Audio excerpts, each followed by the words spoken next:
అందరికీ నమస్కారమండి. తెలుగు కథల సంపుటికి స్వాగతం. నా పేరు శ్వేత. ఈరోజు మనం చెప్పుకోబోయే కథ కొడుకు కోడలు ఏదో ఒక విషయంలో ఎప్పుడు గొడవ పడుతూనే ఉంటారు. వాళ్ళ ప్రవర్తనతో విసిగిపోయిన ఆ తల్లి వారిని ఎలా దారిలోకి తీసుకొచ్చింది అనేది ఈ కథలో చూద్దామండి.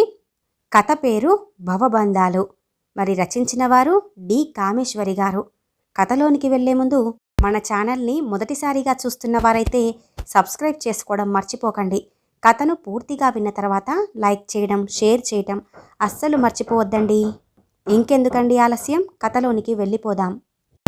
వరుణ్, రేపు ఆదివారం కదా, మధ్యాహ్నం భోజనానికి రండిరా అంది జానకి కొడుకుతో. ఏదన్నా విశేషమా అమ్మ? ఎవరైనా వస్తున్నారా అంటూ ఆరాగా అడిగాడు కొడుకు. కొడుకుని అమ్మ పిలవటం, అమ్మని చూడ్డానికి కొడుకు రావటానికి కూడా విశేషాలుండాలా? కొంచెం మాట్లాడాలి, సాయంత్రం వరకు ఉండి వెలుదురుగాని అంది ఆవిడ. వరుణ్ ఒక్క నిమిషం ఆగి, తను లేదమ్మా, పుట్టింటికి వెళ్ళింది అంటూ ఫోన్ కట్ చేశాడు. 11 గంటలకి వచ్చిన కొడుకు భుజం చుట్టూ చెయ్యి వేసి ఆప్యాయంగా, పిలిస్తే గాని రావు కదరా, నెలయ్యింది తెలుసా వచ్చి అంటూ కినుకుగా అంది.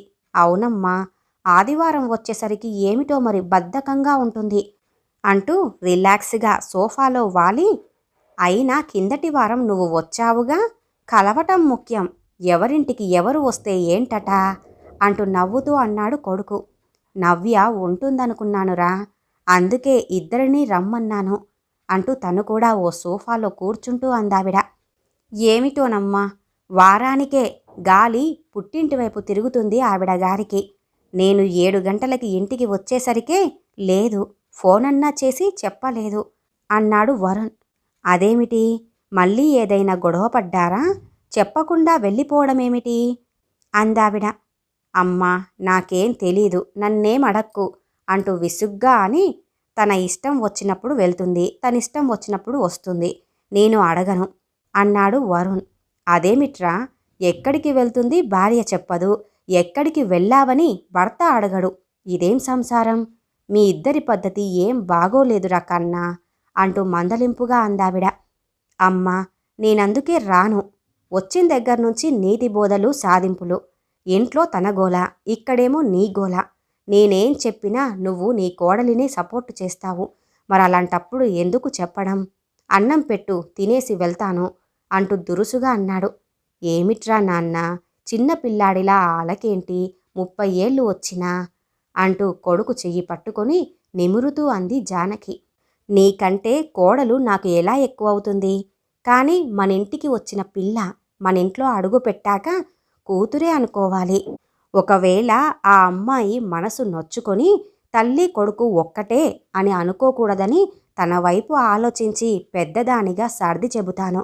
బాబీ, ఒక ఆడదానిగా, అమ్మగా, భార్యగా, అత్తింటికి వచ్చిన కోడలిగా ఒక అమ్మాయి మనస్థితి ఎలా ఉంటుందో మీకేం తెలుస్తుందిరా? పుట్టి పెరిగిన ఇంటిని, ప్రేమాభిమానాలను, రక్త సంబంధాలను అన్నీ వదిలేసి వాటి మధ్య పెరిగిన ఒక అమ్మాయికి ఒక్కసారిగా అన్నింటినీ దూరం చేసుకొని కొత్త చోటికి వచ్చి, కొత్త అలవాట్లు, కొత్త వాతావరణం మధ్య ఇదంతా నాది, వీళ్ళందరూ నా వాళ్ళు అని అనుకోవటానికి సమయం పడుతుందిగా. భర్త అన్నవాడే తనవాడు, కావలసినవాడు అని నిన్నే నమ్ముకొని నీ మీద నమ్మకం పెట్టి ఆ వచ్చిన అమ్మాయికి నీకు మేమున్నాం, నువ్వు మాదానివి, ఈ ఇల్లు కూడా నీదే అన్న భరోసా ఇవ్వటం మన పని, మన కర్తవ్యం. అలాంటి భార్యకు నువ్వెల్లకాలము ఆసరాగా నిలవాలి. అత్త అంటే అమ్మలాంటిదే అనుకునే నమ్మకం కలిగితే కానీ మంచి చెడ్డ చెప్పి మందలించగలదు అత్త. పెద్దదానిగా ఇద్దరికీ సర్ది చెప్పడం నా బాధ్యత కదా. కానీ నిన్ను అడిగినంత చనువుగా ఆ అమ్మాయిని నేను అడగగలనా అంది తల్లి. సరేలే అమ్మా, నేనేదో అనేశానని, తను ఫీల్ అయి వెళ్ళిపోయిందని నువ్వే ఊహించుకోకు. నేనేం అనలేదు, గొడవేం పెట్టుకోలేదు. నవ్య ప్రతి ఆదివారం పరిగెడుతుంది పుట్టింటికి, ఈసారి శనివారమే వెళ్ళింది. చెబితే మాత్రం వద్దంటానా? వద్దంటే మాత్రం మానుకుంటుందా? అందుకే అసలు పట్టించుకోను అన్నాడు అసహనంగా.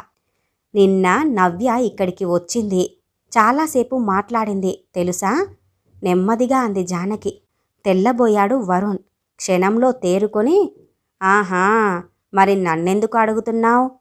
తను నీకేం చెప్పిందో అందుకేనా ఈ క్రాస్ ఎగ్జామినేషన్ అంతా? అన్నాడు సూటిగా చూస్తూ. తన మధ్య నవ్య మధ్య జరిగిన సంభాషణ ఎంతవరకు చెప్పాలా అని తేల్చుకోలేక వీలైనంత తేలిగ్గా చెప్పేసింది.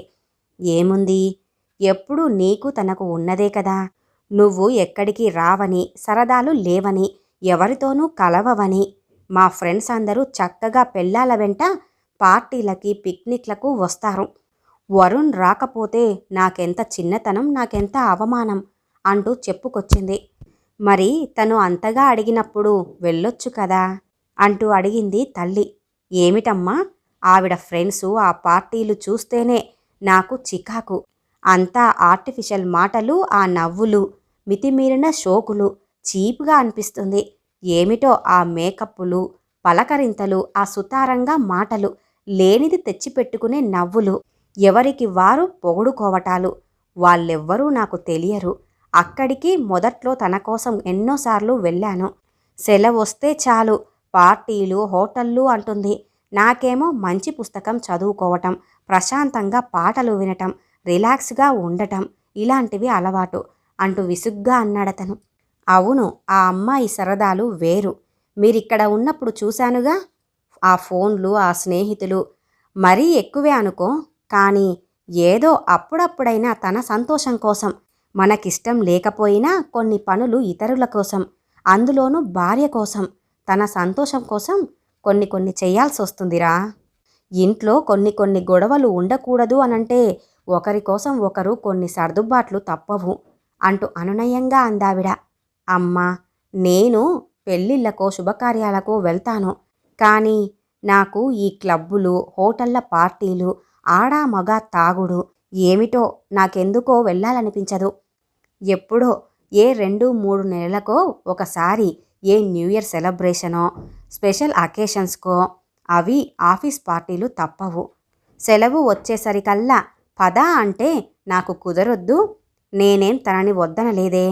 వెళ్ళు, ఎంజాయ్ చెయ్యి, నన్ను మాత్రం బాధ పెట్టకు అని ఎన్నోసార్లు చెప్పాను అంటూ నిజాయితీగా అంటున్న కొడుకును ఏమనాలో తెలియక తల ఊపింది అప్రయత్నంగా. తనకి కాలక్షేపం లేక ఏదో కొత్తదనం కావాలన్న ఆరాటం, పని పాట లేదు, ఇంట్లో వంట బోర్ అంటూ మనిషిని పెట్టేసింది. అన్నీ ఆమె చేసి టేబుల్ మీద అమరుస్తుంది ఆ వంట మనిషి. ఆఫీస్కి వెళ్ళి రావటం ఒకటే పని. ఇల్లు, వంట సర్దుకోవటం, దేని మీద తనకి ఇంట్రెస్ట్ లేదు. స్నేహితులు, తిరుగుళ్ళు, ఫోన్ అవి ఉంటే చాలు. ఇంకా కాలేజీ స్టూడెంట్ లెవెల్లోనే ఉంది తను అంటూ విరక్తిగా అన్నాడు వరుణ్. పెళ్ళి అయిన తర్వాత 7-8 నెలలు వాళ్ళు బుక్ చేసుకున్న అపార్ట్మెంట్ రెడీ అయ్యేంత వరకు ఇక్కడ ఉన్నప్పుడు నవ్య కొత్త కోడలిగా వచ్చిన పిల్ల. తనే నేర్చుకుంటుంది అని కొన్నాళ్ళు అసలు ఏ పని చెప్పలేదు జానకి. చనువుగా వచ్చి ఏదన్నా తనతో పాటు వంటింట్లో కబుర్లు చెబుతూ కాస్త సాయంగా కూరలు తరిగిస్తాను, ఇలా ఇవ్వండి చపాతి పిండి కలపన, టేబుల్ మీద నేను అన్నీ పెడతాను, మీరు కూర్చోండి అంటూ ఇలాంటి చిన్న చిన్న పనులైనా చేస్తుందేమో అని ఆశించింది జానకి. లాభం లేకపోయింది. ఏమిటో పని పాట అలవాటున్నట్టుగా లేదు ఆ అమ్మాయికి. ఇంట్లో అలా పెరిగినట్టుంది అని అనుకుని జానకే సర్దుకుపోయేది. ఏమిటోరా నువ్విలా అంటావు, నిన్న నవ్య చాలా సీరియస్గా కంప్లైంట్ చేసింది అంది ఆవిడ. అవునా, ఏమంది? నీతో చెప్పడం ఎందుకు, డైరెక్టుగా నాతోనే చెప్పొచ్చుగా అంటూ ఆవేశంగా అన్నాడు వరుణ్. జానకి సందిగ్ధంగా ఏది చెప్పడం, ఎలా చెప్పడం అన్న ఆలోచనలలో పడినట్టుగా ఊరుకుంది. అత్తయ్యగారు, నేను మా ఇంటికి వెళ్ళిపోతున్నాను. మీరు నన్ను కోడలిగా కాక కూతురుగా చూస్తారని చెప్పి వెడదామని వచ్చాను. ఇక మీరు నాకేం చెప్పొద్దు, చెప్పినా వినను అంటూ దూకుడుగా ఇంట్లోకి వస్తూనే ఆవేశంగా అంది నవ్య. చదువుతున్న పుస్తకం పక్కన పెట్టి ముందు లోపలికి వెళ్ళి మంచినీళ్లు తాగిరా అమ్మా అంటూ కోడలి ఎర్రబడిన చెమట పట్టిన మొహం చూసి అంది జానకి. సరే, ఇప్పుడు చెప్పు, ఎక్కడికి వెళ్ళిపోతానంటున్నావు అంటూ సూటిగా చూసింది జానకి. ముందు మా ఇంటికి, ఆ తర్వాత మిగతాది ఆలోచించుకోవాలి అంది కోడలు. నీ ఇల్లు వదిలి పుట్టింటికి వెళ్ళిపోవాలన్న నిర్ణయం తీసుకునేటంత విషయం ఏం జరిగింది అంటూ అడిగింది జానకి. ఇంకా ఏం జరుగుతుంది?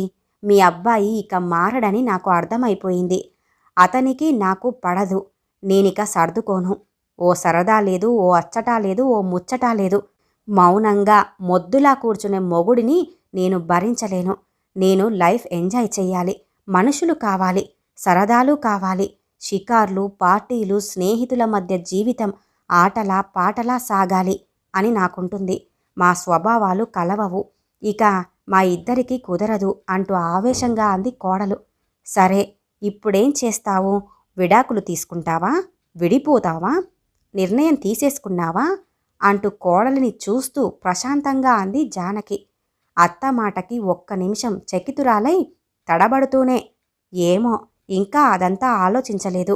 తనతో మాత్రం ఉండలేను అంతే అంటూ మొండిగా చిన్న పిల్లలా అంటున్న కోడలిని చూసి, మరి వాడితో ఈ మాట చెప్పావా అంటూ అడిగింది జానకి. లేదు, ముందు వెళ్ళిపోతే, నే లేకపోతే నా విలువ తెలిసి తన తప్పు తెలుసుకొని అతడే వస్తాడేమోనని చూస్తాను. మరొకసారి అవకాశమిచ్చి చూస్తా మారటానికి అంటూ బింకంగా అంది కోడలు. ఓ, అయితే ఇది ఉత్త బెదిరింపన్నమాట. వాడేం చేస్తాడో చూద్దామని అంతేగా అంది అత్తగారు. అత్తయ్య, అస్తమానం మీ అబ్బాయిని వెనకేసుకుని రాకండి. నాకు ఒళ్ళు మండిపోతుంది అంది కోడలు. నీకు తెలుసు నేనెవ్వరినీ వెనకేసుకురానని. ఎవరి తప్పుంటే వాళ్లకే పెద్దదానిగా ఏదన్నా చెప్పాలనుకుంటాను అంటూ ప్రశాంతంగా చిరునవ్వుతోనే అంది జానకి. అందుకే మీకు చెప్పాలని వచ్చాను అంటూ కాస్త మెత్తబడింది నవ్య. చూడు నవ్య, అందరి స్వభావాలు ఒకలా ఉండవు. ఎంతసేపు నీ ఇష్టాలు, నీ కోరికలు చెల్లాలంటే సంసారంలో కలతలు తప్పవమ్మా. పార్టీలు, క్లబ్బులు అవి వాడికి అంత నచ్చవని అర్థమయ్యాక నీ భర్తని నీ వైపు తిప్పుకునే చాకచక్యమన్నా ఉండాలి. అది లేనప్పుడు కాస్త అవతలి వారి అభిప్రాయాలకు గౌరవం ఇచ్చి దానికి అనుగుణంగా నువ్వు మారాలి అంది జానకి. అంటే ఆయన గారి కోసం నా సరదాలన్నీ చంపుకోవాలా? ఆయన పార్టీలకు నేను వెళ్ళటం లేదా అంటూ నిలదీసింది నవ్య. అవును, ఆడవాళ్ళం, అందరితోనూ తొందరగా కలిసిపోగలం, గలగలా మాట్లాడుకోగలం. మన పరిచయాలు, స్నేహాలు ఎక్కువ. నీలా వాడు ఉండాలంటే ప్రేమతో లొంగదీసుకోవాలి. మేం చదువుకున్నాం, సంపాదిస్తున్నాం, ఎప్పటికీ వాళ్ల మాటే ఎందుకు చెల్లాలి అని అనుకుంటే కాపురంలో గొడవలు తప్పవు. తగ్గాల్సి వచ్చినప్పుడు తగ్గాలి, వినాల్సి వచ్చినప్పుడు వినాలి, చెప్పాల్సి వచ్చినప్పుడు చెప్పాలి. అంతేగాని సాధించితే సాధించేది ఉండదు అంది జానకి. అవును, మీ అబ్బాయి కదా, మీరిలాగే మాట్లాడతారు. ఎన్నాళ్ళైనా ఆడవాళ్లనే సర్దుకుపొమ్మంటారు మీలాంటి చదువుకున్నవారు అంది కోపంగా నవ్య.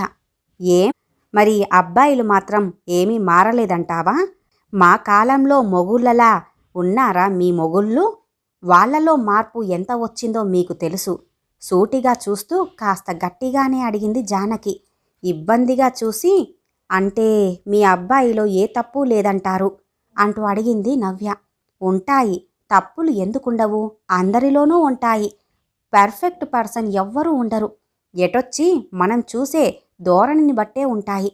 చూడు, ఈ కాలం అమ్మాయిలు మొగుడు అనగానే సర్వగుణ సంపన్నుడు, తమని పువ్వుల్లో పెట్టి పూజించేవాడు, మాట జవదాటనివాడు కావాలనుకుంటున్నారు. దానికి వ్యతిరేకంగా ఏదన్నా అటు ఇటు అయితే తమ కలలన్నీ కరిగిపోయినట్టుగా ఏదో పెద్ద బాధపడుతూ మొగుడు అన్న వాడిని బాధ పెడుతూ ఉంటారు. పెళ్లికి ముందు ఏడాది తిరిగారు, స్నేహం, ప్రేమ, పెళ్ళి అని. మీరు కోరుకునేగా పెళ్లి చేసుకున్నారు. అప్పుడు చూసుకోలేదా అంటూ గొంతు పెంచింది జానకి. అప్పుడు బాగానే తిరిగాడు నా వెనకాతల అంటూ హేళనగా అంది నవ్య. అవును, బాయ్ ఫ్రెండ్గా అమ్మాయిలను ఇంప్రెస్ చెయ్యాలని అబ్బాయిలు, అబ్బాయిలను మెప్పించాలని అమ్మాయిలు సోకులు చేసుకొని మురిపిస్తూ వెంట తిప్పించుకుంటారు. అదే బాయ్ ఫ్రెండ్ మొగుడయ్యాక అలాగే ఉండాలని కోరుకుంటే అది మీ అమాయకత్వం. నవ్య, ఇచ్చి పుచ్చుకుంటేనే అభిమానాలు, ప్రేమలు పెరుగుతాయన్నది గుర్తుంచుకో. నా జోక్యం ఉండకూడదని ఇన్నాళ్ళు నేనేమనలేదు. ఇంకా పెళ్లి కాని అమ్మాయిలా సరదాలు తిరగటాలు తగ్గించుకొని ఇల్లు సంసారం మొగుడు అనేది కాస్త పట్టించుకుంటే అన్నీ అవే సర్దుకుంటాయి అన్న అత్తగారి మాటల్లో మందలింపు ధోరణికి ఉక్రోషం వచ్చేసి విసవిస వెళ్ళిపోయింది నవ్య. నేను చెప్పాల్సినవన్నీ కాస్త గట్టిగానే చెప్పానురా. అంత చెప్పాక అలా అలిగి వెళ్ళిపోతుందనే అనుకోలేదు. సరే, ప్రతి ఆదివారం ఆవిడకు అలవాటే కదా, వస్తుందిలే అంటూ సర్ది చెబుతూ అంది జానకి.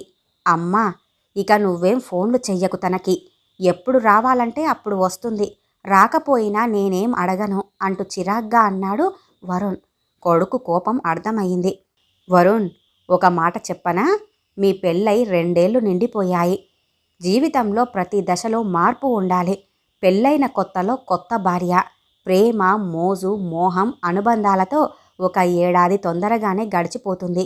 తర్వాత భార్యాభర్తల అనుబంధం గట్టిపడాలంటే పిల్లలు పుట్టుకొస్తే వారిద్దరి జీవితంలో మార్పు వస్తుంది. పిల్లల పెంపకంలో ముద్దు ముచ్చట్లతో అనుబంధాలు పెనవేసుకొని ఆప్యాయతలు పెరుగుతాయి. పిల్లల కోసం అలవాట్లు అభిరుచులు మార్చుకొని సర్దుబాటు ధోరణి అలవడుతుంది. ఇప్పుడు బాయ్ ఫ్రెండ్ ప్రేమలు మోజులు ముచ్చట్లు ఆకర్షణలు పెళ్లికి ముందే జరిగిపోతున్నాయి. ఏ కొత్తదనము ఏ మార్పు కనపడక పెళ్ళంటే ఇంతేనా అనిపించటం, కాపురంలో బాధ్యతలు ఉద్యోగాలు సర్దుబాట్లు వీటిపైన పడి ఏ థ్రిల్లు కనపడటం లేదు. ఉద్యోగాల్లో అలసి సొలసి దాంపత్యంలో శృంగారానికే తావు కనిపించనంతగా అలసిపోతున్నారు ఇప్పటి పిల్లలు. ఒకరి పట్ల ఒకరికి నిరాసక్తత ఆకర్షణ పోయి అనుబంధం తగ్గి చిరాకులు కోపాలు విసుగులు పంతాలు కీచులాటలు పెరిగిపోతున్నాయి అంది జానకి. అయితే ఏమంటావమ్మా? అందరూ ఉద్యోగాలు చేస్తున్నారు, కానీ అందరూ ఇలాగే ఇల్లు సంసారం వదిలిపెట్టి పట్టించుకోకుండా ఉంటున్నారా అన్నాడు కొడుకు. అమ్మాయి ఒక్కతే అవటం, ఇంట్లో అతి గారాబం, పని పాట చెప్పకపోవటం ఇవన్నీ పెంపక లోపం అనిపిస్తుంది. పెళ్లి తర్వాత అమ్మాయిలు ఇవన్నీ నేర్చుకుంటారు. కానీ నవ్యకి ఇంకా బాధ్యత రాలేదు. ఏదో తన ఇంటికి తను వెళితే సంసార బాధ్యత వస్తుందనుకున్నాను. అందుకే నీకు కోపం వచ్చినా నువ్వు బాధపడ్డా ఇల్లు వదిలి నీ దగ్గరికి రాలేదు. నేనుంటే అసలు పట్టించుకోదు, పని పాట నేర్చుకోదు అని.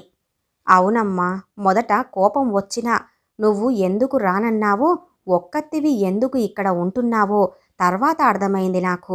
అమ్మా, నువ్వు నవ్యకి ఏం ఫోన్ చెయ్యకు, ఇప్పుడే చెబుతున్నాను అంటూ విసురుగా వెళ్ళిపోయాడు కొడుకు. వారం రోజుల తర్వాత, రావోయ్ వరుణ్, రా లోపలికి రా అంటూ అత్తగారు మామగారు ఆప్యాయంగా ఆహ్వానించారు. అత్తగారు లేచి నిలబడి, రండల్లుడు గారు, ఇలా వచ్చి కూర్చోండి అంటూ చాలా సంతోషంగా ఇద్దరూ ఆహ్వానిస్తుంటే వరుణ్ తను ఊహించినంత ఆ ప్రసన్న వాతావరణం గంభీరత కనపడక వాళ్ళు సంతోషంగా ఆహ్వానించడంతో ఒక విధంగా రిలీఫ్గా ఫీల్ అయ్యాడు.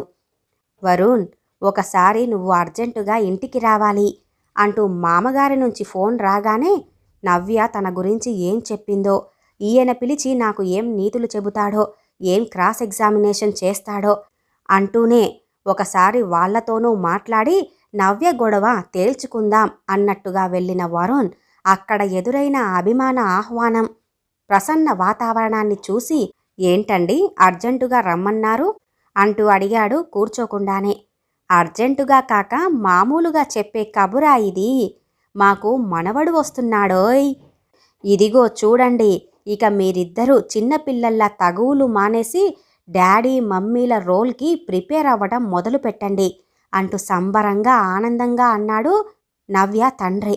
వరుణ్ ఒక్క క్షణం అర్థం కానట్టుగా చూసి తర్వాత, ఏంటి నిజమా అంటూ సంభ్రమంగా అన్నాడు. నవ్య చెప్పలేదే నాకు అంటూ ఆశ్చర్యంగా అడిగాడు. దాని మొహం దానికి తెలిస్తే కదా, వికారం వాంతులు అంటూ తిండి తినకపోతే వాళ్ళమ్మ డాక్టర్ దగ్గరికి తీసుకెళ్ళింది అంటూ చెప్పేసి, నవ్య ఆ గదిలో ఉంది, వెళ్ళల్లుడు అంటూ తరిమాడు ఆయన. ఏదో పాపం నా బాబుకి తండ్రి ప్రేమ ఉండాలి కదా అని వస్తున్నాను తెలుసా అంటూ దబాయింపుగా అంది నవ్య కారులో బుంగమూతి పెట్టి. అబ్బే పర్వాలేదే, పుట్టని బాబు మీద అంత ప్రేమ పుట్టుకొచ్చేసి నన్ను ఉద్ధరించడానికి వస్తున్నావు కాబోలు. వెల్కమ్ టు హోమ్ అంటూ వ్యంగ్యంగా ఎత్తి పొడిచాడు వరుణ్. నాకుంది, నీకే లేదు నా మీద ప్రేమ అంటూ భుజం మీద తలవాల్చి ముద్దులు గునిసింది. నీ తిక్క వేషాలు ఆపి కాలేజ్ గర్ల్ అవతారం నుంచి అమ్మ అవతారానికి ప్రిపేర్ అవ్వు. పిచ్చి పిచ్చి పార్టీలంటే కాళ్ళు విరగ్గొడతాను, డ్రింకు ముట్టుకుంటే చేతులు విరగ్గొడతాను, నోరు మూసుకొని చెప్పినట్టు విను అంటూ బెదిరించాడు నవ్వుతూ వరుణ్. అబ్బో, మొనగాడు బయలుదేరాడు కాళ్ళు విరగ్గొట్టడానికి. నాకేం, హాయిగా ఉద్యోగం మానేసి ఇంట్లో తింటూ కూర్చుంటాను, నాకే మరీ మంచిది అంది నవ్వుతూ నవ్య. అదేం కుదరదు, 9వ నెల వరకు ఉద్యోగం చెయ్యాల్సిందే, లేకపోతే నీలాంటి బద్ధకస్తులే పుట్టుకొస్తారు తిని పడుకుంటే. చలాకీగా ఉండాలి, ఆరోగ్యం సరిగ్గా ఉండాలంటే డ్రింకు అవి అంటూ ఏదో చెప్పబోతే, తెలుసులేవోయ్, డాక్టరు చెప్పిందిలే నాకన్నీ, నీతులు చెప్పమాకు నాకు, కడుపున పడగానే కంట్రోల్ చేస్తున్నాడు చూడు పెద్ద మొనగాడు, ఇది అది చెయ్యకూడదంటూ. పుట్టాక ఎలాగూ నా ఫ్రీడమ్ అంతా పోతుందిగా అంటూ విచారం నటించింది నవ్య. అంతే మరి, రంకెలు వేసే గిత్తకి ముక్కుతాడు ఎందుకు వేస్తారు? పొగరు దించడానికి. నీలాంటి వాళ్ళకి పిల్లలే వేస్తారు అంటూ ఉడికించాడు వరుణ్. బాల్కనీలో నుంచి ఆరాటంగా ఎదురు చూస్తున్న జానకి కారు దిగి సరదాగా లోపలికి వస్తున్న కొడుకు కోడలిని తలుపు దగ్గరే ఇద్దరినీ కలిపి సంతోషంగా చుట్టేసింది. వియ్యంకుడు చెప్పిన శుభవార్త తర్వాత వరుణ్ ఫోన్ చేసి వస్తున్నామమ్మా అని చెప్పిన దగ్గర నుంచి ఆవిడకి సంతోషంతో గాలిలో తేలిపోయినట్టుగా ఉంది. ఇంట్లోకి వచ్చాక కొడుకు చెప్పిన కబుర్లు వింటూ, అవున్నాయనా, పెళ్ళికి పలుపుతాడు నడుంకి కట్టి, మొగుడు పెళ్ళాన్ని కట్టడి చేస్తాడు, అలాగే పిల్లలు పుట్టిన తర్వాత ఆ పిల్లలు సంసార బంధాన్ని బిగిస్తారు అంది జానకి. అమ్మా, నువ్వు ఎంతైనా ఆడవాళ్ళనే సపోర్టు చేస్తావు అన్నాడు వరుణ్.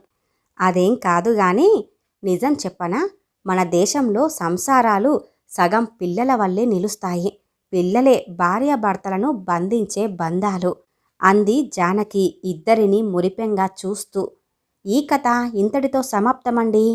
ఈ కథ గనుక మీకు నచ్చినట్లయితే లైక్ చేయండి, షేర్ చేయండి, అలాగే సబ్స్క్రైబ్ చేసుకొని మన ఛానల్ని ఎంకరేజ్ చేయండి. మీ యొక్క విలువైన అభిప్రాయాలను కూడా కామెంట్ రూపంలో తెలియజేయండి. ఇంత మంచి కథను మనకు అందజేసిన డి కామేశ్వరి గారికి ధన్యవాదాలు తెలియజేసుకుంటున్నానండి. మరొక మంచి కథతో మళ్ళీ కలుద్దామండి. నమస్కారం.